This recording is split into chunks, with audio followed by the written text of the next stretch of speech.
Welcome in, everybody, and thanks for joining a Real News interview. I'm Clifton French with Real News Michiana and Real News Central Indiana. This is the first that we're going to start rolling out every week. We're going to just be sitting down with people who have an interesting story to tell, something that is going on that is newsworthy, and have an interesting perspective on national and local events. I'm joined by Tracy Shannon here. Hi, Tracy. Hi, thanks for having me. Yeah, thank you for joining us. And Tracy is, quite frankly, she's what you would call a trans widow. You were married to a man for 15 years, who then decided that he wanted to be a woman, correct? That's right. Yeah. He had been secretly seeing a therapist behind my back for 11 years. I don't know how often he saw her, but I know that he saw her and I was not aware of it. And she wrote him a letter in around the 4th year of our marriage for him to transition. And he took that to a doctor, an endocrinologist that prescribed him hormones, and he started taking those while we were married at around the 4th year of our marriage. Before we move on, if you're watching this video on YouTube, don't forget, like this video and also subscribe to our channel. That really helps us out. And don't forget, visit realnewsmichiana.com. There you'll find daily investigative stories, exclusive content put together by me. You'll also be able to make a one-time donation, or if you want, become a subscribing member. All of that support helps us keep the lights on. You're down in Texas, and Yes. And this was in the 90s. This wasn't recent. Right. So that was 1998 when he got the letter and went to an endocrinologist to start the hormone therapy. And I never knew about that until we were about to divorce. And I found a whole bunch of messages between him and someone that he had met online that he was having an affair with. And in those messages, he was telling her how he, got a letter from the therapist and what year he did that, and that he had been taking the hormones all that time, and that he had developed a little bit of breast development. And he even, which I did notice that in our marriage, but I was told it was from OCD medication that he took. And, he was telling her how, like, when he had breast development, how it would hurt. And we'd be driving in the car and I would slap his chest, because how moms do whenever you stop really hard, you go, you try to act like a seatbelt. Well, I would do that to any passenger, and he would be the passenger sometimes, and I'd slap it. And he was communicating to her, could have been a he, I don't know, but how it hurt whenever I would do that, because he had sore breasts. So this is how I found out, really the depths of depravity that he was into, was through finding messages one day in our email that we had shared an email for a while. It was his email account, but we had shared it. So I was in there, and something looked weird, and I ended up finding a bunch of messages between him and someone else. So you guys also, you guys had multiple children together. This kind of, tell me exactly when you find this out, what is your response? What do you start immediately doing? So I called a lawyer right away. Actually, before I found out about the affair, I had noticed that, or found out quite accidentally, that he had taken out a credit card on one of our accounts. We had no debt at the time except for our house note. And I found this credit card. There were all these charges to Macy's and Victoria's Secret. I think it was Macy's. It could have been Dillard's. But I wasn't buying clothes and lingerie. And this was a card I didn't know about. So I figured he was either buying gifts for somebody, or getting stuff for himself. And cross-dressing had been a problem in the past with him. So I figured he was cross-dressing, and I had really had it up to my ears with the cross-dressing. And so I had told him if he did that again, I was going to get a divorce. So I did call a lawyer right away already with the cross-dressing. And it was just only, within days, I found out about this other person he's met online and all the messages and multitudes of secrets, such as, taking the hormones. And he was telling this woman he wanted to fully transition. I don't think that is the word that was being used at the time. And this was like more than 15 years ago now. So I didn't even know the word transgender at the time. That wasn't even a real popular phrase. So the language was different that was being used, but he wanted to, go ahead and live as a woman, according to him. When you first met your husband, what was he like? Well, we met at church or at a youth group activity for our local church, the church that we got married in. We lived in our hometowns were right next to each other. And I went to the church in his town because some of my work friends went there and had invited me, and they had an active youth group. I was in college. So I was looking for things to do with kids my age that were also Christian. And he was Christian. He played music like the piano. He played softball with other guys from our youth group. He was into skiing, hiking, camping. He camped in the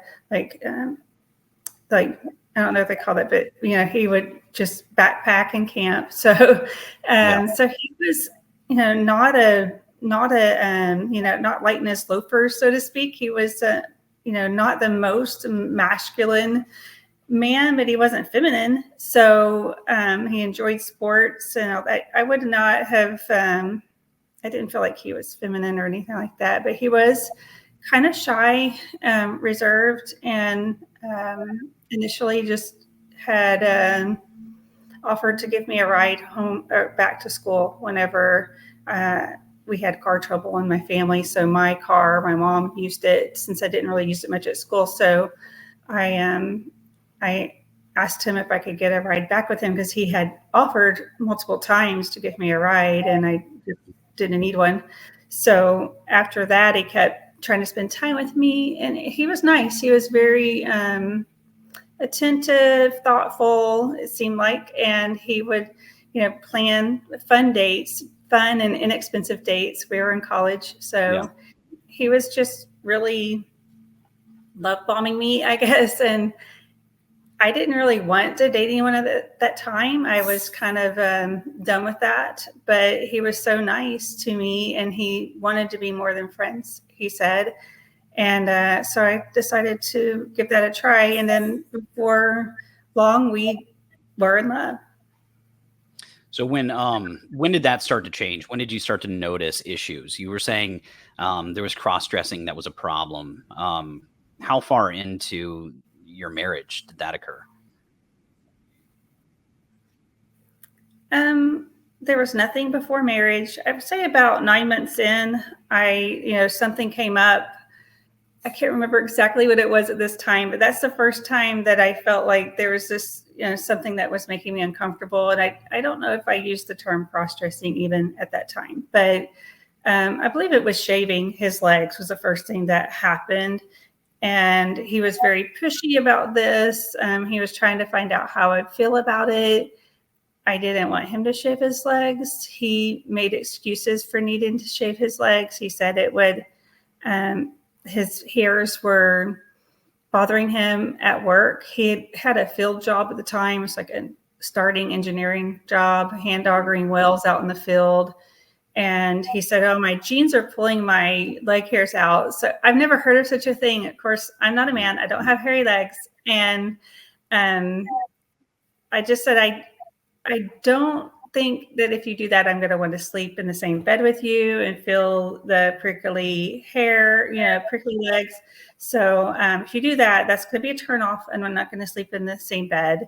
And so he did not do that for a while, but eventually he did do it. I came home while he was in the process of shaving his legs, and he was in a state of arousal when I found him doing that. So this was very strange to me. And it just, although I couldn't get any clarity from him about this, I felt there was a sexual component to this. And it bothered me, but of course, not really understanding it, not enough to leave a marriage where just, for example, we got along really well in every other area of the relationship. We had a lot of common interests, which I didn't know were my clothes at the time, but we did a lot of projects, gardening. We had bought our first house together, and we were enjoying fixing it up into, like, we called it our love cottage. We put a koi pond in there. We were just, we loved nature. We took painting classes together. We were, we would finish each other's sentences. We had a similar sense of humor. When we went on road trips, we would sing together, and, he would have the deep parts, like the deep voice parts, and I would have the high parts. And we just had fun, and we're really comfortable with each other. So this thing that I didn't understand wasn't big enough at the time to just throw away a really good relationship and break our vows. So obviously things progress. So they progress from shaving. I'm assuming then to you catching him cross-dressing, correct? I actually did never walk in on him while he was in full cross-dressing. I did find him putting on sculpture nails and or in the process of removing them after I had been gone. And so they were off by the time I got into the room he was in, but I looked at his nail beds, and they were torn up from trying to take those off when they were, when they're fresh. They're really hard to get off. So usually I would smell the acetone from trying to remove the nails or from messing with, he didn't just do those like stick-on things. He would do sculpture nails. I've never tried to do that myself. So sometimes I think I could save a lot of money if I just learned to do that like he did, secretly. But it was usually, that was my clue. And then I would look in the trash can and find, evidence of that he had been doing that. There were times I found stashed clothes, and one time in the trash. I found a stash in his trunk. I found a stash of clothes in the toolbox locked up in the garage one time. So he would hide things. And at the very end, right near the very end, I did find hormones hidden in our house. And this was after we had already first filed for a divorce, and he had talked me into staying. So at this point, this was 14 years in, and I knew how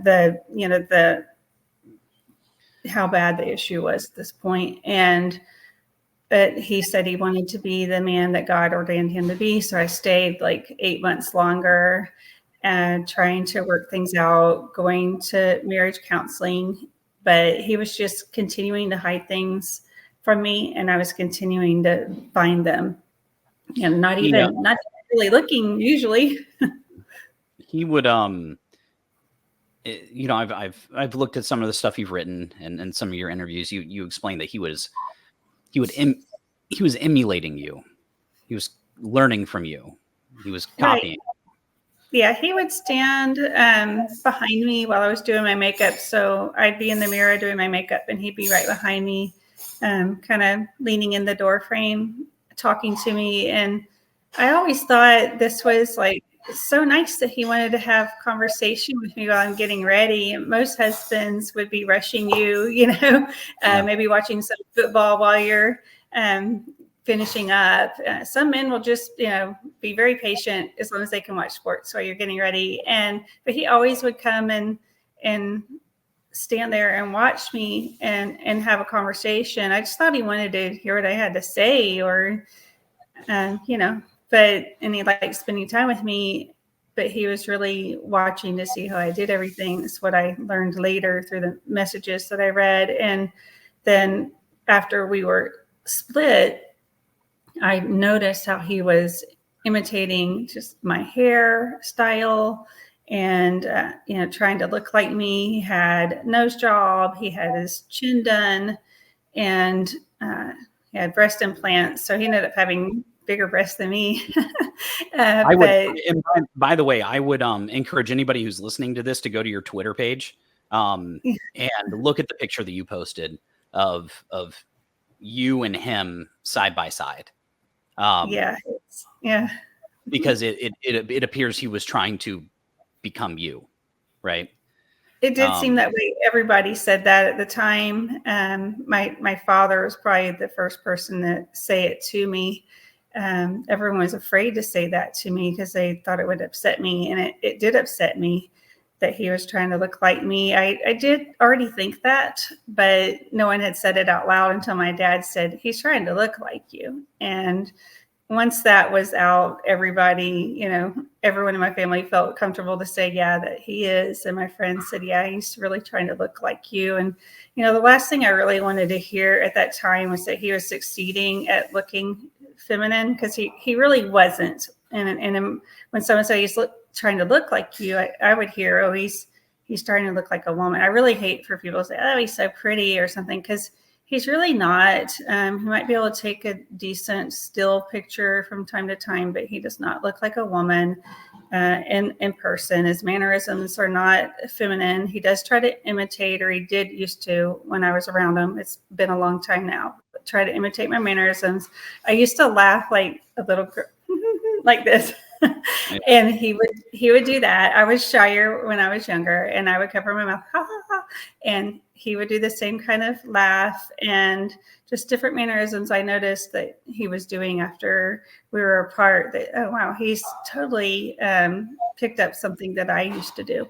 Blogs, women's magazines about how to do makeup and fashion, and he could order clothing through the catalog. I'd never have to know anything or see anything, so it shouldn't bother me. And because I was not okay with that scenario, she said that I was closed-minded. She asked me where I went to college, because how could I be so closed-minded? And I informed her I went to Texas A&M University, the same place he went. And she said, well, you're probably a lesbian because you fell in love with and married a man that has this feminine side to him.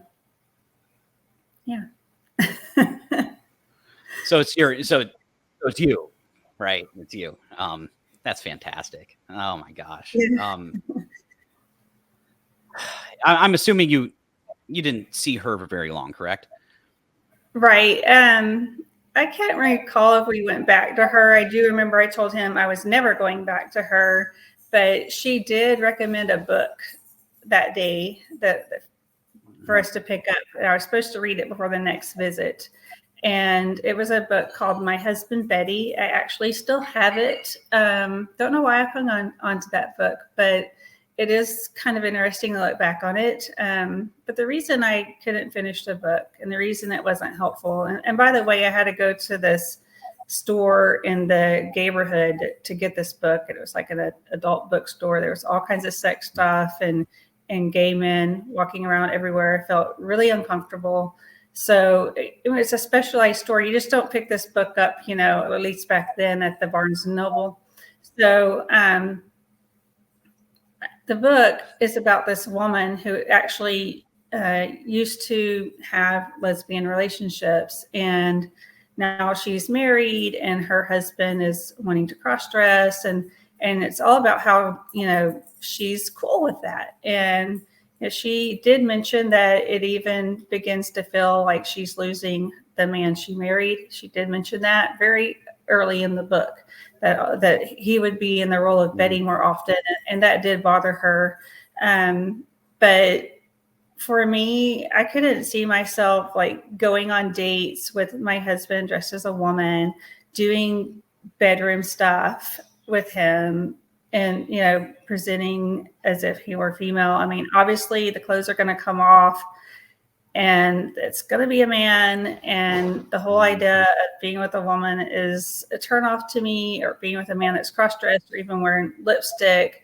I mean, it's women wear these things to, like, I think, appeal to men. And, and in my case, my husband. What kind of issues did this cause your children? Well,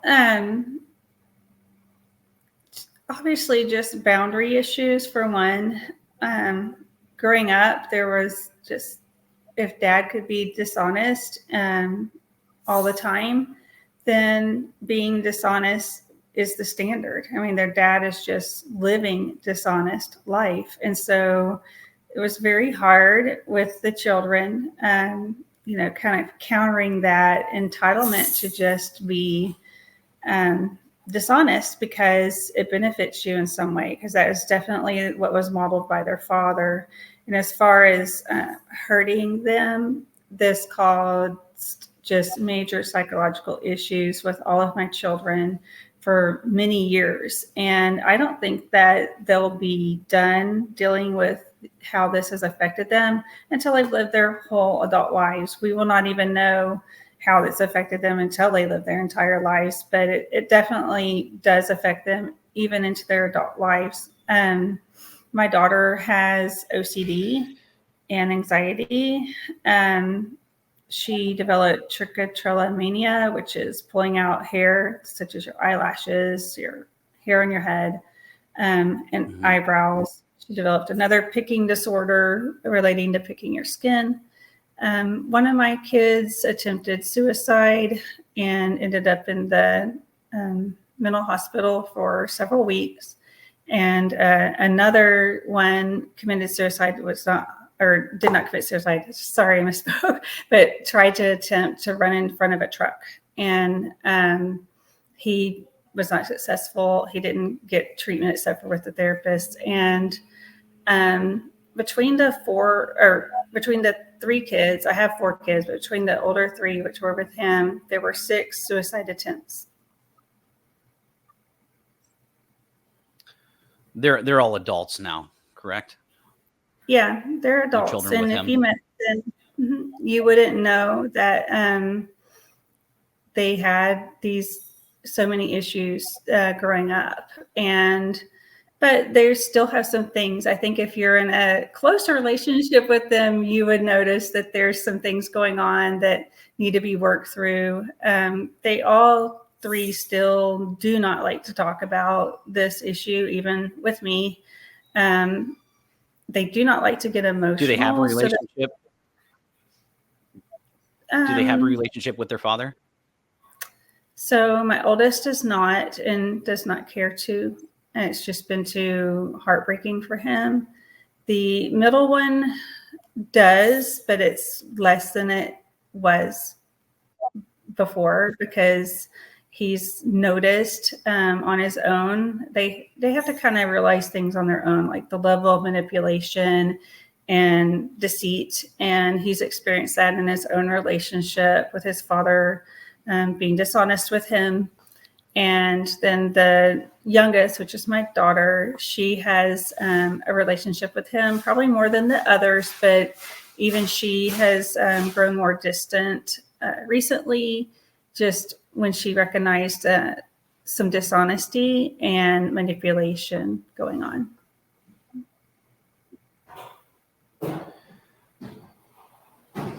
With your experience and seeing, early on, before this craze, right? What is your reaction to the normalization of this, not only with adults, but with children? I started noticing this was really being mainstreamed and pumped into our living rooms through media and entertainment in the early 2000s. And actually in Hollywood, it was probably the first place that I noticed it coming from with the cross-dressed men in the movies that everyone just thought was really funny. If you had been sitting next to my husband and known his history, you would have noticed how his posture changed whenever he was watching, you know, like something that seems as innocent as the Tooth Fairy movie with the Rock. I mean, he just sat up, you know, big, like, oh, well, you know, if this guy can do it, then I can do it. And it's just really heartbreaking. You know, every time I see, like, when the Bruce Caitlyn Jenner thing started becoming, you know, household name, I was knowing that this is going to be quickly mainstreamed, even to children. And then the drag queen story hours for kids, this, you know, we were being gaslighted and told that this wasn't about transgenderism or cross-dressing, and it totally is. They even admit that. It's so they're just seeing that and knowing how harmful this movement is. And of course, the organization that I've worked with for the past 5 years since finding Drag Queen Story Hour, Mass Resistance, is the first organization to ever expose the sex change operations that were going on in the United States as early as 2006. And that was covered on Fox News back then with our founder, Brian Kaminker, and then really not revisited again until this last couple of years. So in between all that time, when no one was paying attention, there were organizations out there such as Mass Resistance and people talking about this and trying to fight it, but no one was listening to all of us that were, because, well, we're just seen as hateful bigots and or in my case a one-off. And you know, this, your ex might have been kind of nasty, it would be the explanation, but you know, other trans women are just completely wonderful. You just had a rare experience. But that's where we use the term trans widow to identify each other, you know, women like myself. And so we can compare notes and we find out that what we experience isn't so different, that in most of these cases, the women are subjected to manipulation, coercion, financial abuse, physical abuse, and sexual abuse. And that's why we use the term trans widow, to identify each other and to define that experience of the true loss. The person that you once knew and loved is no longer there, not in the way they look, not in the way they act, and the way they prioritize is completely different too. Because, like, for example, in my case, I was once the priority and my kids were, but that was completely changed. Well, I mean, they call themselves, you know, if you call somebody by their old name, it's dead naming. So I you know, I think that it's a pretty appropriate, even, you know, for their end, right? You know, I want to thank you for sitting down. I want to thank you for everything that you've done, working with Mass Resistance. You have the Mad Mama Bear blog as well. Tell my audience about that, where they can find you, and then we'll wrap everything up. Okay. You can find my blog, which I have not been posting really regular on, but once in a while I find the motivation, usually by something crazy going on in my state. It is very Texas geared, unless there's something really wild that I want to write about that's not in Texas. It's madmamabear.com. And you know, you can find me on Twitter at Ask a Trans Widow. And yeah, I think that's about it. I do have other social media, but I can't remember all those handles. And I mostly am on X. I called it Twitter. I guess it's called X now. But Ask a Trans Widow is where I mostly hang out. I am on Facebook just under Tracy Shannon and some other, like, I think you could find Mad Mama Bear, but I hardly ever post on Mad Mama Bear over there because I just forget to. Yeah, and if anybody has an X or Twitter account, I would highly suggest following Tracy, checking out everything that she has. She has her you know, her finger to the pulse of a lot of what's going on with all of this this insanity. So Tracy, once again, thank you so much for joining us. I hope that we keep in touch. If there's anything that you need from me, let me know. And everybody, thank you for joining and watching the first A Real News interview. We'll see you again next week.